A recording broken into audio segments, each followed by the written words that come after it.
Sino rito yung kahit ayaw umamin, tinatouch ni Lord yung puso? Amen, no? Wala tayong magagawa sa presence ng Lord. Kahit na akala mo, astig-astigan ka, pero pumapasok yan sa loob ng puso natin. Amen? Ako, na-born again ako sa praise and worship. Sabi ko nga po lagi.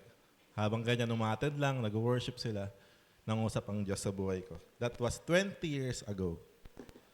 2006. 25 pa lang ako ngayon. So, 5 years old pa lang po ako nun. Hallelujah. Hindi na po natin patatagalin, mga kapatid. Kami po kasi dito sa LCC, naniniwala na merong urgency yung message. Lalo ngayon na pasama na yung mundo. Isipin mo yung Pilipinas, ang tawag is the most religious country in the world. Dati nakaka-proud yun pero na-realize natin, di pala nakaka-proud. Pag sinabi religious, kasi pag religious puro religyoso lang tayo mga kapatid, sabi nga, we're so blessed here in this church because we're not just talking about religion here. Hindi po kayo nagpunta rito para magpakabanal lang, para masabi nagbabawas ng kasalanan. Hindi po ganun. Naniniwala po tayo na ang ating pinupunta rito, ang ating tinanggap ay hindi lamang isang basta relihiyon, kundi isang kaharian, isang gobyerno na talagang magbabago sa ating puso, isip, pagkatao, mindset. Hallelujah. Ano ba yung mindset ng mga religious? Mindset ng mga religious, kapag hindi mo ginagawa yung ginagawa ko, or kapag ginagawa mo yung hindi ko ginagawa, is hindi ka banal. Parang ganun kumparahan lang So magmukha kang mabait, magmukha kang okay, magmukha kang nagsisimba, akala nila, sapat na yun Akala nila, ito na yung kailangan natin Hindi po ganun. So kung bago po ako magsimula, sa bawat isa na naandito, gusto ko po, sabi nga kanina, ang galing ni Ems, habang nag-praise and worship, nagsa-salvation Tama, may urgency Para bago tayo pumalaot, nagkakaintindihan po tayong lahat. Amen? So ngayon, sa bawat isa po na naandito, gusto ko po rin sabihin sa inyo na hindi po tayo nagpunta rito ngayong umaga para lang magkaroon ng tantos sa langit. Tantosan natin, mabawasan kasalanan. Hindi po ganun Ang ating po pag-uusapan ngayon, dadire-diretsoy na po natin. Ang title po nito is Kingdom Power. There is power in the name of Jesus. Yung verse po natin, ito lang po pag-uusapan natin. 1 Corinthians chapter 4, verse 18 to 20. Some of you have become arrogant, as if I were not coming to you. But I will come to you very soon. Si Paul po yung nagsasalta rito. If the Lord is willing, and then I will find out not only how these arrogant people are talking, but what power they have. For the kingdom of God is not a matter of talk, but of power. Hallelujah. Can you all bow our heads down? Let's all pray. Father God in heaven, Lord, marami pong salamat, O Diyos, sa isa na namang umaga na binigay mo sa amin, Lord, na makasama ang iyong wagas na presensya. Panginoon, marami pong salamat. Dinala mo rito sa lugar na to, mga kapatid kong ito, Panginoon. Thank you, Lord, dahil sinustain mo kami isang buong linggo. Di mo kami iniwan, di mo kami pinabayaan, Panginoon. Salamat sa lahat ng pagkapalat, kalakasan. Thank you, Lord. And right this very moment, Panginoon, inihingi kong iyong pangunguna. Itago niyo po ako sa inyong likuran. Tanggalin niyo anumang mga sumasagabal sa puso at isipan ng mga kapatid ko nandito para hindi makapakinig ng iyong salita. And I pray, O Lord, lahat ng aming mapag-aaralan ngayon, tumimo po sa aming puso. Lumabas po kami dito, Panginoon. Daladala ang kapangyarihan ng kaharian ng Diyos. Hindi lamang basta relihiyon ng aming pinasok, kundi isang kaharian na may kapangyarihan. Mag-manifest sa buhay ng bawat isa ang iyong kaluwalhatian. Marami pong salamat sa iyo pong papurit pagsamba. Sa pangalan ni Jesus, Amen. Hallelujah. So very simple. Alam mo kasi sa totoo lang naman, pag lumabas ka dito, nag-share ka about Jesus, uy kapatid, tanggapin mo ang Panginoong Jesus, malapit na siyang bumalik. Ano sasabihin sa atin, especially pag ay pare-parehas lang naman yan kapatid. Iisa lang naman, pare-parehas naman ng Diyos sinasamba natin. Oo nga, iisa nga lang Diyos na natin. Tapos, kapag hindi pa kayo parehas ng pinanggagalingan, magpapagalingan pa kayo. Tama no? Magagaling ang mga tao magpagalingan eh. Gustong-gusto kasi natin yan, yung mga nakikipag-argumento eh. Ay, sige. 10 minutes ka, 10 minutes ako. Ilatag mo yung sabihin mo, ilatag ko yung sabihin ko. Ang galing natin. Sabi po dyan, do not become arrogant. Ayaw ng Lord ng mga arroganteng tao. Na porket hindi mo gusto yung naririnig mo, o kaya may iba kang pinaniniwalaan, is magiging arrogante ka na. Hindi po ganun. Ano yung arrogance? Sa Amplified Version, sabi po dyan, some of you have become conceited. Ano yung conceited? Mga matataas yung sa taas ng tingin sa sarili. Akala sila na yung pinakamagaling sa lahat. Wag daw po tayong ganun. Ayaw ni Lord nun. Sabi ni God, in humility, consider others better than yourself. Huwag tayo maging conceited, arrogant, and pretentious. Ano yung pretentious? Mapagpanggap. May mga taong ganyan eh. Yung pag kinausap mo, akala alam lahat ng fact sa mundo. May ganyan tao eh, na pag kinausap mo, parang lahat na experience niya na. Kahit anong topic, imposibleng hindi siya yung aangat. Kasi kahit anong topic, ilayo mo yung topic. Hindi, yung mga Pokemon trade, alam din niya yan. Dalhin mo sa sports, alam din. May ganyan po talaga, may mga kilala akong ganyan. Siyempre, kilala ko, hindi nyo kilala yun. Counting on that, ayan, ano nila. First, ano yung mga huwag nating mahalin ang pagdedebate. Love debates. Ayaw ng Lord ng ganyan. Tama no? Walang nananalo dyan eh. Lalo ang pagdedebatehan natin tungkol sa kaharian ng Diyos. Mas may sarili kang Ito po yung nangyari kasi. Yung Corinthians, si Paul po yung nagtatag dyan eh. Ng simbahan dyan. Iisang gospel ang nilatag niya dyan eh. Iisang gospel eh. Ngayon, nung umalis si Pablo, kasi pupunta siya sa iba-ibang bansa, iba-ibang bayan eh. Ngayon, itong naiwan niya ng mga tao dito sa Corinto, nung natuto na, banda-banda ron, lumilihis-lihis na sila. Yung iba, syempre, lalo kung medyo may katungkulan sa buhay, yung mga status matataas, medyo lumilihis-lihis na sila sa gospel. Yun yung mga nagiging arroganteng tao. They boasted in knowledge. Admired impressive speech. Ay, may ganyan po. So, hindi porket magaling magsalita, tama. Amen? Kahit uutal-utal yan, pero pag katotohanan ng sinasabi niyan, okay yun. Tama, no? And some, they claimed spiritual superiority. Ito yung mahirap. Alam niyo yung spiritual superiority? Yung feeling niya, siya lang dapat ang pinakabanal. Lahat na ng title, andun na sa pangalan niya. Ako si Dr. Engineer, Architect, Bishop. Bago dumating yung pangalan niya, nakasampung yan eh. And kailangan siya lang yung pinakamataas. Kapag makarinig yan ng medyo ibang na mas mababa sa kanya, makikipag-away yan. Pero ang kingdom of God nga, hindi nga po ganun. Amen? Because the kingdom of God is not merely a future place called heaven. Ay, tandaan niyo po ito mga kapatid ko, ha?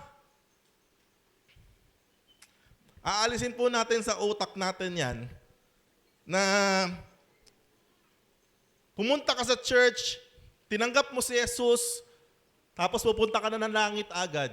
Sino pong may gusto nun? Pag gusto mo nun, dapat ang hihilingin mo kay Lord, Lord, kunin mo na ako ngayon. Amen. Sinong gusto pumunta langit?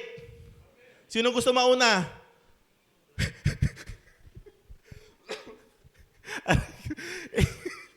Amen ba?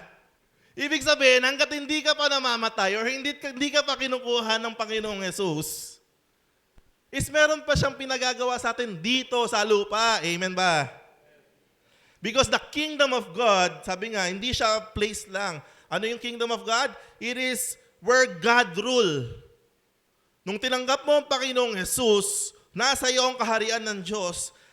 Diyos ang nagro-rule. Diyos ang nagre-reign. And God's authority is manifested on earth. So clearly, mga kapatid ko, sabi nga natin, we're not talking about religion here, but we're talking about the kingdom of God. Amen? Sino po rito ang may kaharian na ng Diyos? Ang nasa kaharian na ng Diyos? Buti na lang si Ems, si Pastor Nicky, nasa kaharian na ng Diyos. Sino po rito nasa kaharian na ng Diyos? Amen. Hallelujah. So, ang kaharian daw po pala ng Diyos, pag sinasabi mo, tanggalin nyo na yung mga religion mindset natin. Pag nasa kaharian ka ng Diyos, ang nagro-rule sa buhay mo yung hari natin. Amen. Ang Diyos. Yung authority niya nag-manifest sa buhay mo. Maikli lang po itong pag-aaralan natin para hindi kayo ma-overload. Ang kaharian ng Diyos, ito it's where God truly reigns.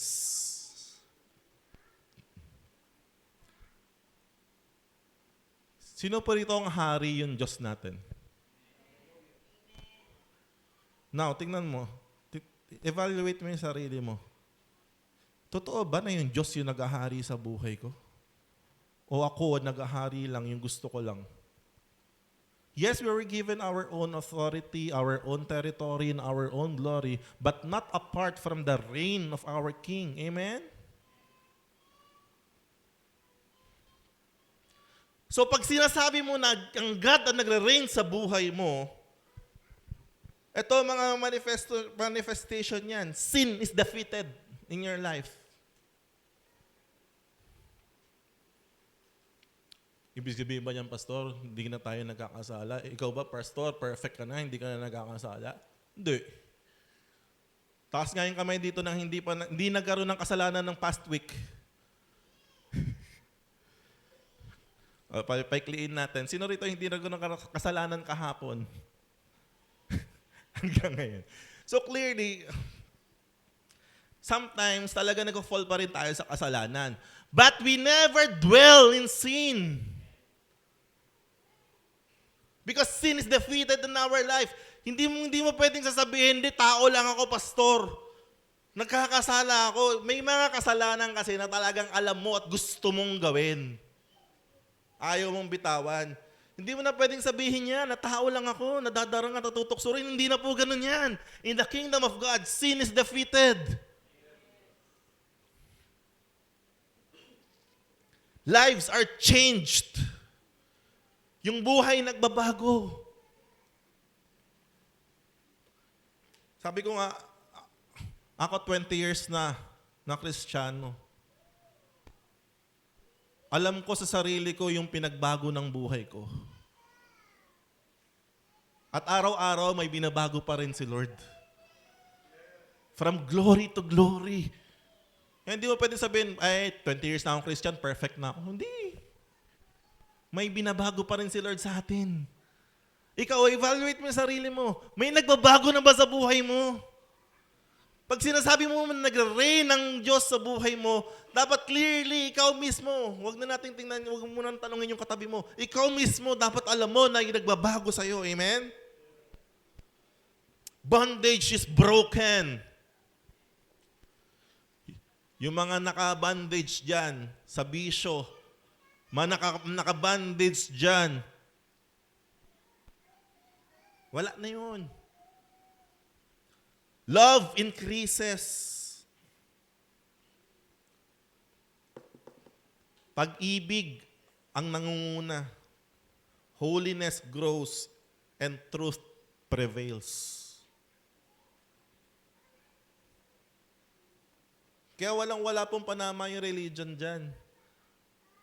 Dahil sa religion, tingnan natin ang religion, nagsimba ka, uwi ka na. Tama? Ganun lang yan. Minsan nga, abutan mo kung saan ka umabot, antayin mo ulit yung susunod, parang pelikula lang ba? Hindi lang yun nakakonfine sa Catholic churches. Kahit dito sa atin, pwedeng religion lang yung punta natin. Tama, no? Simba para bababawas ng kasalanan. Simba, praise and worship, kinig ng word, offering, uwi. Pagdating sa bahay, ganun ulit. Same. Walang nagbabago sa mindset, walang nagbabago sa ugali, walang kasalanan na binibitawan.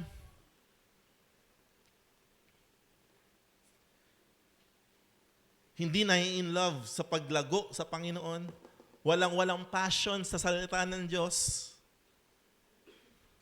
So sinasabi ko itong mga bagay na to, hindi po para, wala naman akong tinuturong tao, dito lang nakatingin. Sinasabi ko po itong mga bagay na to kasi ako alam ko, kahit ayaw nating aminin. So pag yung medyo kinalabit ka ng spirit, sabi sa salita ng Diyos sa Hebrew, ngayon, kapag narinig mo ang salita ng Diyos, huwag mong patigasin ang puso mo. Dahil baka ito na yung last chance mo para marinig ito. Or baka ito na yung last chance mo para magbago, para tanggapin siya. Life is very uncertain. Wala sa atin ditong pwedeng sigurado siya na bukas buhay pa siya. Wala. Life is very uncertain. Asawa ni Ate RM, binibilan namin ng cake. 45 years old lang. 45 years old, nag-basketball lang. Na-cardiac arrest. Ay, pastor, sakit yun eh. Hindi natin maiwasan yun. May kakilala rin kami. Isang buong pamilya nila. Bumiyahe sa Isabela. Sinagupa ng truck. 5 sila patay, kasama 2 anak na bata. Life is very uncertain. Kaya huwag niyong patigasin yung mga puso ninyo, mga kapatid ko. God is always giving us chance for us na talagang magpasakop sa kaharian niya. Pastor, kasi pag nagpasakop, ang daming, hindi. Ito na nga, pag-aaralan natin. Hindi nyo kasi naiintindihan. Ang concept kasi ng mundo, pag nagpasakop sa kaharian ng Diyos or sa religion is magbabanal-banalan, no? Hindi nga plastikan dito sa kaharian ng Diyos eh. Ito'y tunay na pagbabago sa loob. O, tingnan natin, tuloy-tuloy na natin. Sabi sa Luke 17:21, nor will people say, look, here it is, or see, it is there, for behold, the kingdom of God is within you. Ang kaharian ng Diyos is in your heart. Sabi po dyan sa salita ng Diyos. And among you, surrounding you. So the kingdom of God is not just this establishment, not just yung mga pinupuntahan natin. Ang kaharian ng Diyos, kung talagang nagpasakop ka sa Diyos, nasa puso mo. Nasa iyo, nasa paligid mo. Because the kingdom of God is not just information. It is divine reality invading human life. Itong kaharian ng Diyos, divine reality, may realidad. Kaya nga sabi ngayon din, malalaman nyo ang katotohanan at ang katotohanan ang magpapalaya sa inyo. Kaya maraming tao, bondage sa poverty mentality kasi ito yung nilagay ng demonyo sa isip ng mga tao. Sa kaharian ng Diyos, pinapalaya ka sa mga ganyang mentalidad. Malalaman mo yung mga katotohanan na ikay anak ng Diyos. Noong Wednesday po, pinag-usapan namin yung mga karapatan ng anak ng Diyos. Ay, grabe. Ini-encourage ko po kayo, manood po kayo sa YouTube ng LCC. Pag mga di po kayo naka-attend. So tuloy na natin. The kingdom of God is not a matter of talk. Nung sinabi ni Pablo na the kingdom of God is not a matter of talk, hindi lang yun yung literal na salita lang. Si Pablo yung pinakamahilig magsalita eh. Di ba? Ang gusto niyang sabihin dyan, ang kaharian ng Diyos is not just empty words.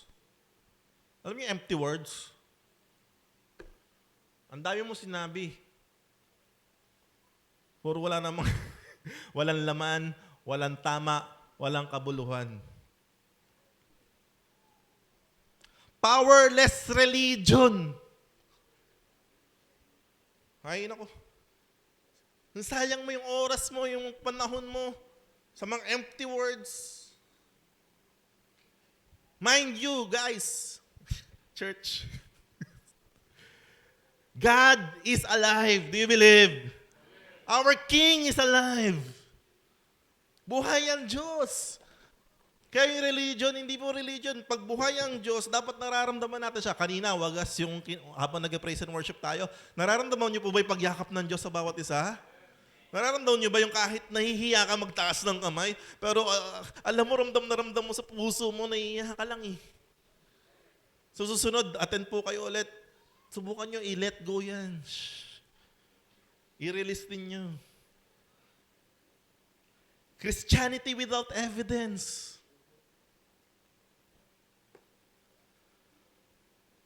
Sounds spiritual. Nag-quote ng scripture. Pinopost sa social media, pinamay-day, pinapaprint sa damit. Alam yung doctrine. Nagsasalta ng Christian language, but has no real surrender or transformation. Ayun yung sinasabi na kingdom of God is not a matter of talk. Walang totoong pagsuko sa Diyos at pagbabago.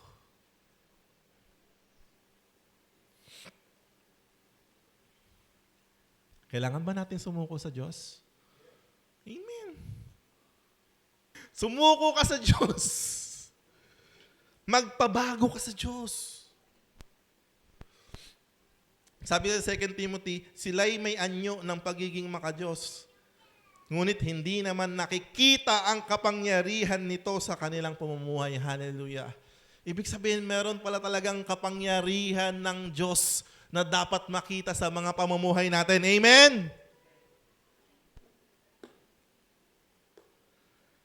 Handa na ba kayo? So ating pag-aaralan today, the kingdom of God is not a matter of talk, but of power. Wala, hindi basta salta-saltaan lang.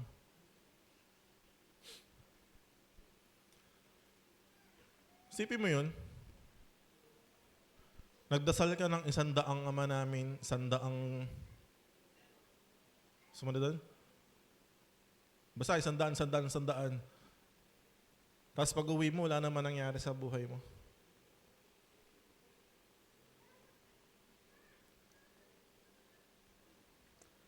So anong klaseng power ba yung pinag-uusapan natin dito, Pastor? What kind of power is that?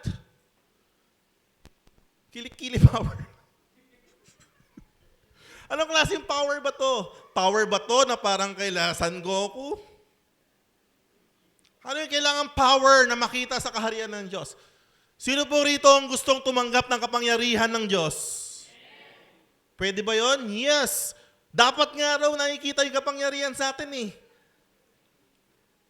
It is the power of the Holy Spirit. Nung Wednesday, pinag-usapan po namin ang legal requirements para maging anak ng Diyos. Una, kailangan tinanggap ang Panginoong Jesus at naniniwala sa pangalan niya, bibigyan ka ng karapatan para maging anak ng Diyos. Karapatan pa lang po yun. Pero sabi doon, para maging talagang anak ng Diyos, kailangan siya'y pinangungunahan ng banal na Espiritu. Amen? Imposibleng maging Kristiyano na hindi banal na Espiritu ang nangunguna. Kaya po maraming Christian, talunan. Kaya maraming Christian, talaga namang gulping-gulpe. Hinang-hina, hirap na hirap. Binibitawan na lang yung pagiging Christian dahil sa hirap ng mga problema. Isang problema dumating, gusto nang bumigay. Marami pong Christian na wala, kaya nga marami talagang hindi nagpapatuloy. Alam niyo bakit? Kasi whether you like it or not, whether you have the power of God or not, pag sinabi mong Christian ka, di-identified kang kalaban ng demonyo. Amen, oh. Dalawa lang naman yan eh. It's either kakampi mo si Satanas or kalaban mo. Wala namang gitna yan eh. It's either sa Diyos ka, sa kaharian ka ng Diyos, o sa kaharian ka ng kadaliman. Oh yes, you accepted Christ. Christian ka na. Kabilang ka na, meron ka ng buhay na walang hanggan. Sana namatay ka na lang para sure na ka na. Hanggat buhay ka pa rito sa lupang ito, sinasabi ko po sa inyo, hindi ko po kayo tinatakot. Hanggat nandito tayo sa lupang ito, we are engaged in a spiritual battle. We have the enemy. The devil, sabi, is roaring around. Prowling around like a roaring lion. Looking for someone whom he may devour. Kaya yung moment, sino kaya yung nilalapan niya? Sino yung inaabangan niya? Sino yung inaabangan ng demonyo sa tingin ninyo? Eh di yung mga Christian na binibitawan yung kapangyarihan nila. Tama ba? Because with the power, walang ubra ang masamang espiritu sa'yo. Walang magagawa ang demonyo sa'yo kung pinangungunahan ka ng banal na espiritu. Eh sinong inaabangan niya? Ito yung mga Kristiyano na pagtapos magsimba, yung parang, parang sa loob ng simbahan, merong sinusuot na damit, Holy Spirit. Oh. Bago lumabas doon, iniiwan. Pakiiwan po yung Holy Spirit sa loob. But you shall receive power when the Holy Spirit has come. Ito nga yung pinag-uusapan namin kanina sa devotion eh. Tingnan nyo ito mga kapatid Ay. Nung tinanggap mo ang Panginoong Jesus, pinagkalooban ka ng Diyos ng banal na espiritu na tumira sa buhay mo, sa pagkatao mo. Isipin mo yon, mayroong Diyos na nakatira sa loob mo. Sino po rito tumanggap na sa Panginoong Jesus? Sabi, pagkakalooban tayo ng banal na espiritu eh. You have the Holy Spirit inside you. And this Holy Spirit is God. Co-equal with God. Isipin mo yon, you have God inside you. And yet, hindi mo siya ina-acknowledge. And yet, hindi mo siya tinatanong. And yet, hindi mo siya kinakausap. And yet, hindi mo siya hinahayaang manguna sa'yo. Mas magaling ka pa sa Diyos.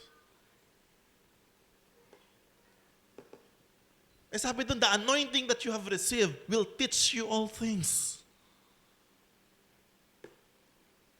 Kayang ituro ng banal na espiritu sa'yo ang lahat ng bagay.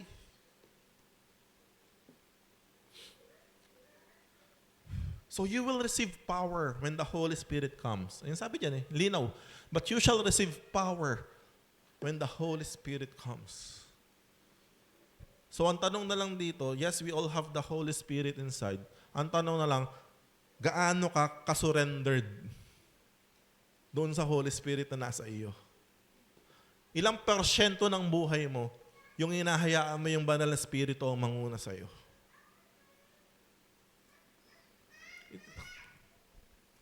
Evaluate niyo po yung mga sarili ninyo. Ako, ganito lang naman po ako mag-preach eh. Yung iniiwan ko sa inyo yung realize po natin mga sarili natin. Ilang porsyento ng buhay mo o sa isang buong linggo, ilang beses mo siyang kinausap, ilang beses mong tinanong. Sabi, in all your ways acknowledge Him and He shall direct your path. Every decision in life na gagawin mo, acknowledge Him and He shall direct your path. So anong klaseng power daw? Ito na, pag-usapan natin. Number 1, power to transform lives. Ito yung unang kapangyarihan na dapat makita po sa atin. Power to transform lives. Kapangyarihan na baguhin ang buhay. Hindi ka ba nagsasawa sa buhay mo?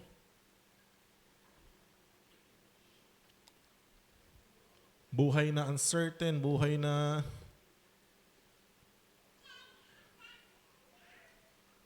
punong-puno ng worries, punong-puno ng anxieties, punong-puno ng depression, punong-puno ng kung ano-ano. Sabi ko nga po sa inyo, nung ako po yung na-born again Christian noong 2006, ang unang-unang nabago ng Diyos sa akin yung the way I think eh. Kasi dati napaka-negative thinker ko po as in. Onting, negative, ganyan. Yun yung unang-unang nabago sa isip ko. Ngayon, nasobrahan naman yata. Kasi, ang bilis ko po makalimot eh. Basta hindi maganda. Siguro naging naging defense mechanism na niya. Ang bilis ko pag yung i-offend mo ako ngayon, mamaya lang, bati na tayo ulit eh. Ang bilis talaga mawala na sa isip ko eh. Kaya nga feeling ko, wala akong kaaway, ganyan-ganyan. Tapos pag naalala na lang. Power to transform lives. Tingnan natin. Si Pablo yung may pinakamagandang testimony ng paano nag-transform yung buhay niya. Kilala niyo si Pablo ba? Si Paul? So before siya naging Apostle Paul, bago siya naging apostol ng mga Gentiles, si Pablo po ay Pariseo eh. Siya po ay persecutor ng mga Christians. Siya yung nagbibigay ng go signal. Sige, go. Ang dami na niyang Christian na napatay, mga tagasunod ni Kristo. Talaga naman. And for them, they're giving honor sa Diyos. Pag nakapatay ako ng Kristiyano. Tingnan natin, paano niya binago. Ito yung testimony niya sa 1 Timothy 1. Nagpapasalamat ako sa ating Panginoong Hesukristo, nagbibigay sa akin ng lakas, dahil itinuring niya akong karapat dapat na maglingkod sa Kanya, kahit na noong unay, nilapastangan, inusig at nilait ko siya. Sa kabila nito'y nahabag sa akin ng Diyos. Mga kapatid, sabihin ko po sa inyo mahal ka ng Diyos. Kahit gaano kalala yung akala mong kasalanan mo sa Kanya, kahit gaano ka-dark nung past mo, ito po sinasabi ko sa iyo ngayon, sinasabi ng Diyos ngayon, mahal ka ng Diyos. God's mercy, God's grace is greater than your past sins. At sa krus ng Kalbaryo, binayaran ng Panginoong Jesus lahat ng kasalanan mo. Mabalik ka lang sa original na disenyo ng Diyos sa iyo. Madalik ka lang sa buhay na walang hanggan. Sapagkat hindi ko nalalaman ang aking ginagawa noong ako'y hindi pa sumasampalataya. That's the thing. Hindi pa alam, ignorante pa. Pinasagana sa akin ang kagandahang loob ng ating Panginoon at ipinagkaloob niya sa akin ang pananampalataya at pag-ibig na natatagpuan sa ating pakikipag-isa kay Kristo Jesus. Totoo ang pahayag na ito at dapat paniwalaan ng lahat. Si Kristo Jesus ay dumating sa sanlibutan upang iligtas ang mga makasalanan. At ako ang pinakamasama sa kanila. Grabe namang tingin ni Pablo sa sarili niya. Si Pablo raw yung pinakamasama. Ngunit akong pinakamasama ay kinahabagan upang ipakita ni Kristo Jesus sa pamamagitan ko ang kanyang lubos na pagtsatsaga at upang ito'y maging halimbawa sa mga sasampalataya at bibigyan ng buhay na walang hanggan. So if you really receive Christ and the kingdom of God ay nasa iyo, kayang i-transform ang buhay mo. Totally. Talagang may transformation. Dahil ito raw po yung ginagawa ng Diyos sa atin. We are conformed to the image of His Son. Ginagawa tayong maging kalarawan ni Kristo day by day. Kaya wag na kayong magtaka. Pag sinasabi na masyado ka ng banal, edi praise God. Amen? Sino pa ritong ayaw maging banal? Sabi sa salita ng Diyos maging banal kayo. Be holy, for your Father is holy, for your God is holy, for Jesus is holy. Amen? Hindi, ang problema kasi sa atin, hindi natin alam ibig sabihin ng banal or holy. Ano sa tingin niyo ibig sabihin ba ng banal? Banal, may bilog dito, talagang hindi mahulugan ng karayom. Ang banal po, holy, literally, it means separated. Chosen people, separated people. Inihiwalay yung the best. Ganun lang po kasimple yun. If you are holy, magpaka-holy ka. Kaya sinabi, do not conform to the pattern of this world. So tingnan mo, kung identified ka ba sa mundo, identified ka sa mga pinili ng Diyos. Pastor, ayoko kasi dyan. Ano bang kapangyarihan? The kingdom of God is not a matter of talk, but of power. Power, number 2, power over sin. Yes, sinabi ko po kanina, lahat po tayo nagkakasala pa. Pero ang totoong anak ng Diyos, hindi nagpapatuloy sa kasalanan. Amen? Alam mo yan, if you are deliberately sinning, kasi nabasa niyo yung sinabi ni Pablo kanina, sabi niya doon, sapagkat hindi ko nalalaman ang aking ginagawa. Ngayong alam mo na, tapos ginagawa mo pa, hindi ako naniniwala dyan. Ayoko ng ganyan. Amen. Tingnan natin. Sabi sa Romans 6, alam natin na ang dati nating pagkatao ay naipako na sa krus kasama niya. Kaya nga sabi nila, Pastor, huwag kang mag-preach ng grace kasi magiging license to sin yan. Kasi, may grasya pala ng Diyos. E di magkakasala na lang ako ng magkakasala. Papatawarin naman ako ng papatawarin. Ayun yung sinasabi. Ito naman yung rebat ni Pablo dyan.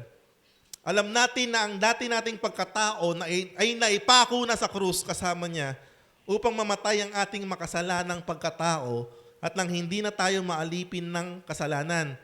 Sapagkat ang namatay na ay pinalaya mula sa kapangyarihan ng kasalanan. Malaya ka na. Kung dati hindi mo kayang tigilan yung kasalanan, kasi nga alipin ka ng kasalanan, ngayon, mga kapatid, kung totoo na nakipag-isa ka sa Panginoong Hesukristo, kung totoong tinanggap mo siya bilang Diyos at tagapagligtas, kung totoong siya ang hari ng buhay mo, sabihin ko sa iyo ngayon, malaya ka na sa kapangyarihan ng kasalanan.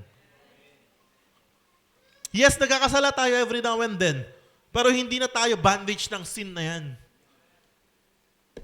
Hallelujah. Nung pinako ang krus sa krus ng Kalbaryo, sino ba dapat yung nakapako doon? Tayo eh. Tayo ang narepresenta niya doon. Hallelujah. Kaya nga sabi diyan, nung ipinako ng ating makasalanang pagkatao, pinako sa krus kasama niya. Nung pinako ba si Jesus doon, patong-patong ba tayo doon? Hindi naman yan literally, but that's spiritually. When Jesus Christ pinako sa krus, kasama ka. Kaya nung namatay siya, inilibing siya, kasama ka din. Kaya nung nabuhay siyang muli, kasama ka din. At sabi sa Ephesians 2, ngayon, nakaupo rin daw tayo kasama ni Jesus. Spiritually, that's our status. Sino po rito yung nabaptize na ng water? Ito po yung sinisimbolo nun. Namatay tayong kasama ni Kristo at muli tayong nabuhay kasama niya. Sundan natin, verse 10. Nang siya'y mamatay, namatay siya ng minsanan para sa lahat ng panahon dahil sa kasalanan. At ang buhay niya ngayon ay para sa Diyos. Kaya dapat din ninyong ituring ang inyong sarili bilang patay na sa kasalanan. Ngunit buhay para sa Diyos. Sapagkat kayo'y nakipag-isa na kay Kristo Jesus. Amen? Ikaw ang makakapagsabi niya, wala namang kayang magbantay sa'yo 24 hours eh. Tama mo ba, no? Pero ang totoo na Diyos ang hari, sinasabi mo yung kingdom of God. Hindi nagpapatuloy sa kasalanan. Hindi, pastor, kasi masarap. Datingnan natin, may number 3 pa yun eh. Pwede naman, sige, mag-enjoy ka dyan. Ayaw mo magpalid sa Holy Spirit. Ayaw mo mag-surrender sa... Ayaw mo isuko yung mga kasalanan mo. Sige. Kaya no wonder, ang daming Christian na ganun din. Ang daling lapain. Dahil bakit? Sa tingin niyo, ito, logic lang. Kung nagpapatuloy ka sa kasalanan, tingin mo ba pinangungunahan ka ng banal na Espiritu? Pwede, pwede bang i-lead ka ng Holy Spirit sa kasalanan? So, sino nangunguna sa buhay mo? Sino raw yung anak ng Diyos? Ang anak ng Diyos, yung mga taong pinangungunahan ng banal na Espiritu. Hallelujah. Kaya matakot tayo. May verse na nakakatakot. Di ba sabi sa Matthew 7? Ang tagal mo na nagsisimba-simba. Ang tagal mo ng Christian. Ang dami mo ng alam na verses. Tapos nung pagdating nung rapture, kami nakasa taas na, ikaw naiwan. Parang kakasama ng loob talaga. Lord! Ba't di ako kasama, Lord? Tagal ka Christian 20 na, Lord, ah. Ano sabi ni God? Away from me, you evildoers. Ay, nako. Hindi ko po kayo tinatakot, pero sarili niyo yan. Sabi ni Pedro, make your calling and your election sure. Work out your salvation. Hindi ko po... Life is very uncertain. Sabi ko nga, yung namatay na isang pamilya, ang babata, 5 sila o 5 kabaong nandun. Ay. Okay lang kung sure na sure ka na eh. Di ba no?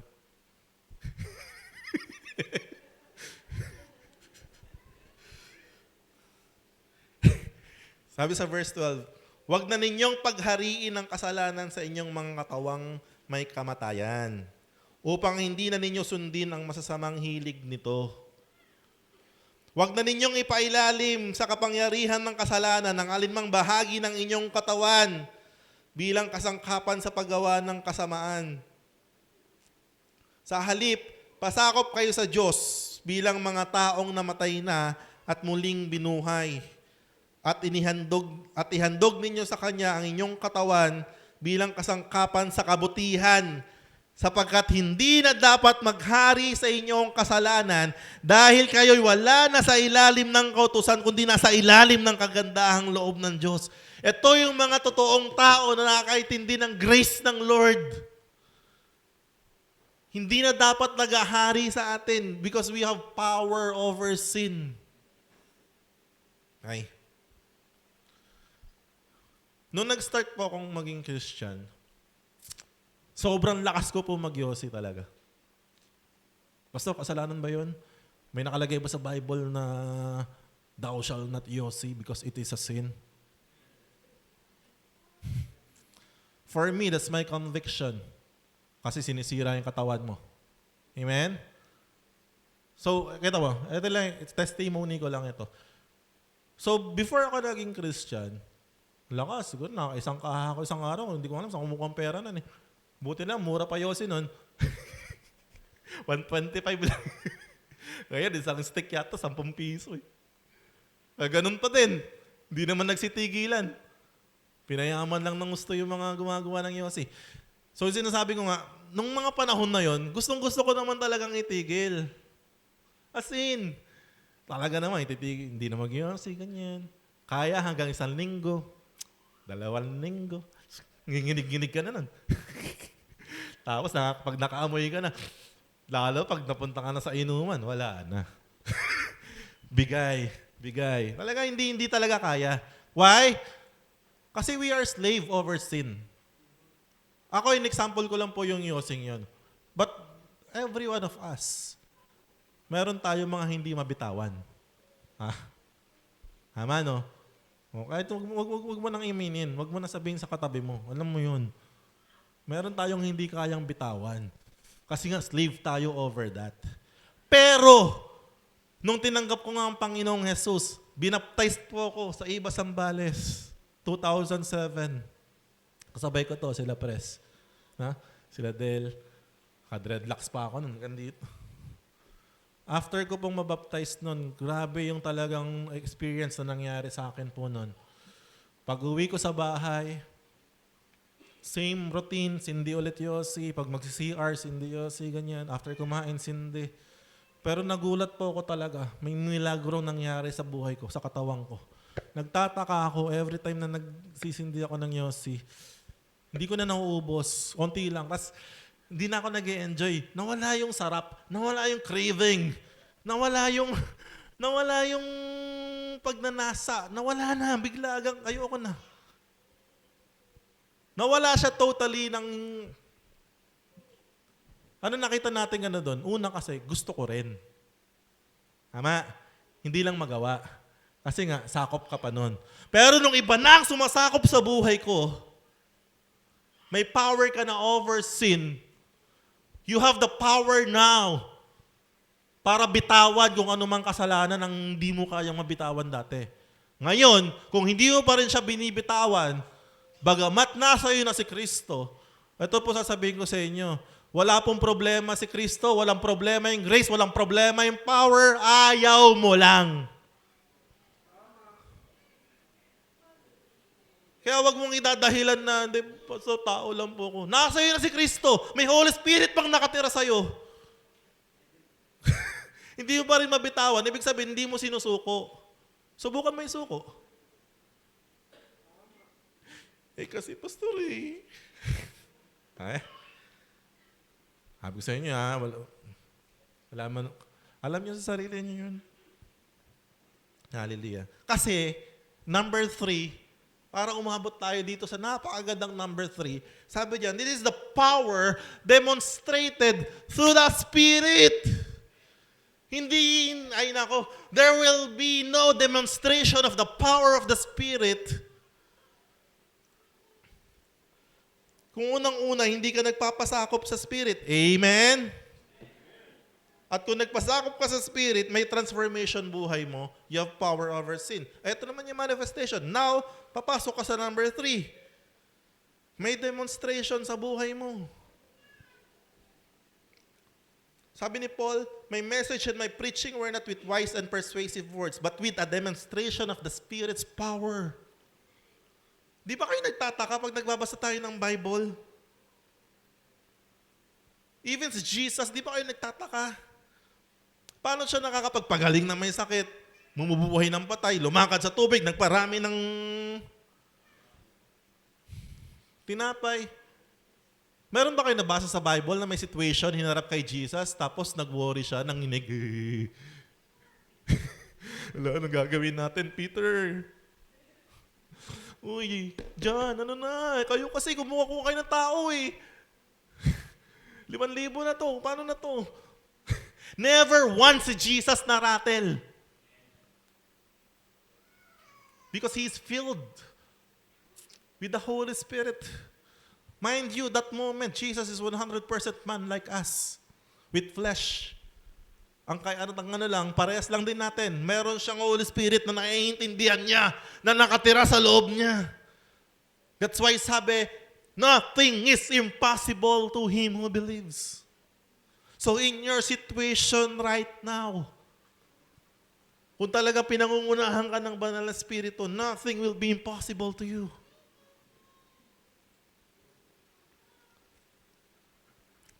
Di ba tayo nagtataka? In the early church, people were healed.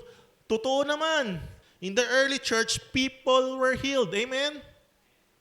Di ba? Ang galing nga. Kita mo, Peter, si John, naglalakad na ganyan. Meron doon na lumpo. Na buong buhay niya lumpo. Namamalimos doon sa gate called Beautiful. Sabi ni Peter sa kanya, silver and gold I do not have, but what I have, I'm giving to you. Ano meron siya? In the name of the Lord Jesus Christ of Nazareth, rise up and walk. Grabe silang kabold! Walang agam-agam. Hallelujah. Hindi na si Jesus yun, ha? Why? Anong common denominator? Holy Spirit. Ang tanong, Yung Holy Spirit ba na kay Jesus? Yung Holy Spirit ba na kaila Peter, kaila John, kaila Paul? Pagdating sa atin, Timo na lang. Hindi yung Holy Spirit kasi pastor namin sa Shopee nabili. Nabawasan ba yung power ng Spirit na habang tumatagal yung panahon? 2026 na pastor, pagod na yung Holy Spirit. Naubos na ng early church yung power. Ganun ba? Hindi po ganun yun. It's the same. Ay, nako. Dapat ito yung gusto ko malagay sa mindset natin, ha? The same Spirit na kay Jesus, the same Holy Spirit na sa mga as apostle, the same Spirit na kay Paul, is the same Spirit inside you right now. Pinakamabisang gamot. Subukan niyo po yun. Gusto ko po, subukan niyo po talaga yung power na yan. Lagi ko po yung example sa inyo pag nagkakasakit yung anak ko. Automatic po yun. Mag-onset pa lang ng ano niya, talagang tatrangkasuhin siya. I always lay my hand, declare healing, gumagaling po. Try niyo po yan. Sabi naman yan we have the power. Hindi naman tayo nagpapagaling. It's the Holy Spirit inside us. Gamitin mo kami, Panginoon. Kaya nga ito na yun. Wala kami pera pambili ng gamot Pastor, pag-pray mo naman yung... Hindi ka marunong? Hindi, joke.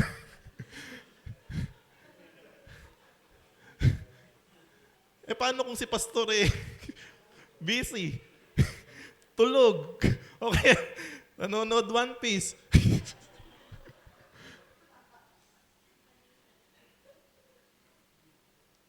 Siguro yung spirit na sa aming mga pastor, mga ano to may ranggo no? Ito, mga Hokage ito, mga elite spirit yung nasa amin. Sa inyo, mga spirit lang na mga pawn. Walang ganon!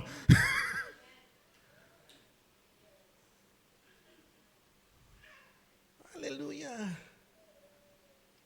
Try nyo. Lay your hands to the sick and they shall recover. Pastor, bakit hindi ka magaling? Kasi nga, you're not being led by the Spirit. Babalik tayo dun. Isuko ninyo, sumuko kayo sa banal na Espiritu. Magpabago kayo sa banal na Espiritu. Babago kayo kay Lord. Woo! Para umabot tayo dun sa power demonstration. Paano magkakaroon ng power demonstration kung hindi ka naman sumusuko sa Diyos? Pwede ba yon? Gusto mo lang yung power pero ayaw mo bigay yung buhay mo. Pwede ba yon? Ang unfair naman kay Lord. Parang gusto mo lang yung benepisyo. Gusto mo lang yung pakinabang. Pero ayaw mo naman sumuko sa Kanya. Pwede ba yon?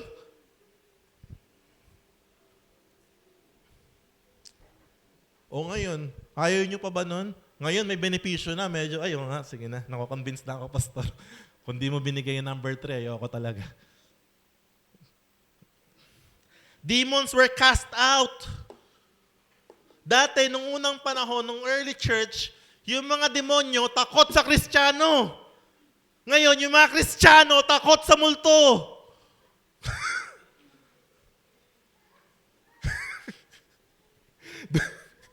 Dumilim lang ako. Buksan yung ilaw. Ay nako, kung ako lang talaga, magkaroon ng konti-konting pera, maghahanap ako ng mga haunted house. Bibiling ko lahat yan. Ang mamura ng mga haunted house,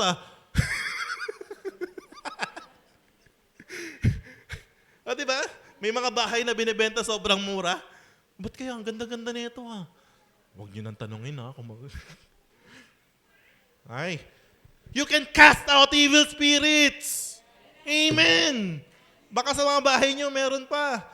Lord, I cast out evil spirit. Tumalis asawa mo.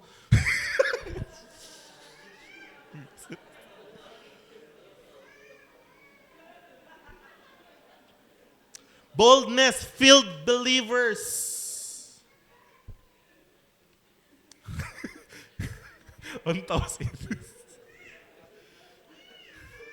Hallelujah.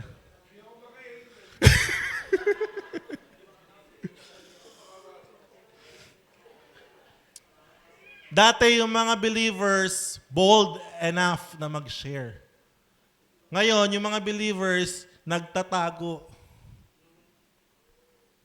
mag-share. Gamitin natin mga platform na binigay po sa atin. Kung nasaan ka, yun ang kingdom mo, use it. Huwag na kayo mahiya na mag-stand out as a believer, as Christian. Dalawa na lang yan eh. It's either you will be identified as andun sa kaharian ng demonyo o kaharian ng Diyos. Dalawa na lang yan. Walang gitna. Ayaw ni Lord ng mga nung nasa gitna.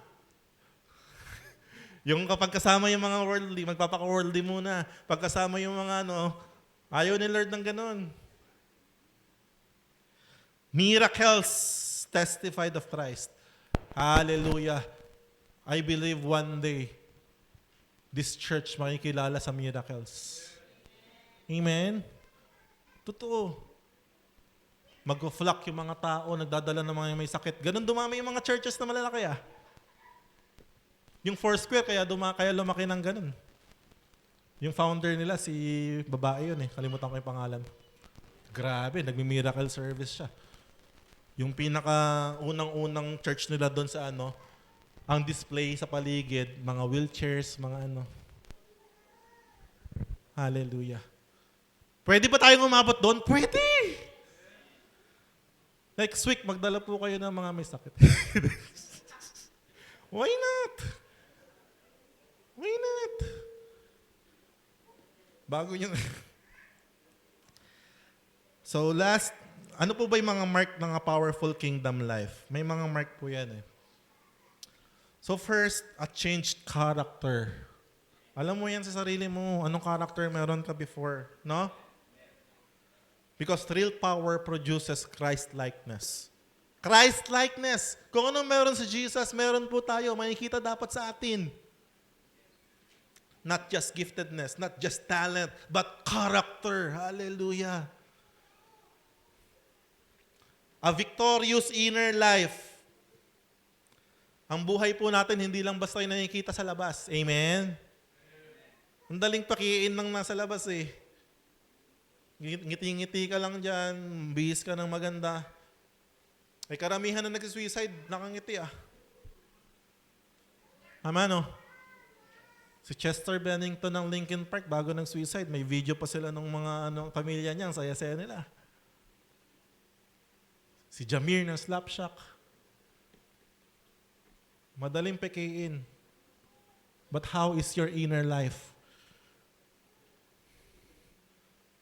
Sabi dyan, the Spirit empowers believers to overcome lust of the flesh, lust of the eyes, mga nasa ng laman, lust of ng pagkain. Totoo.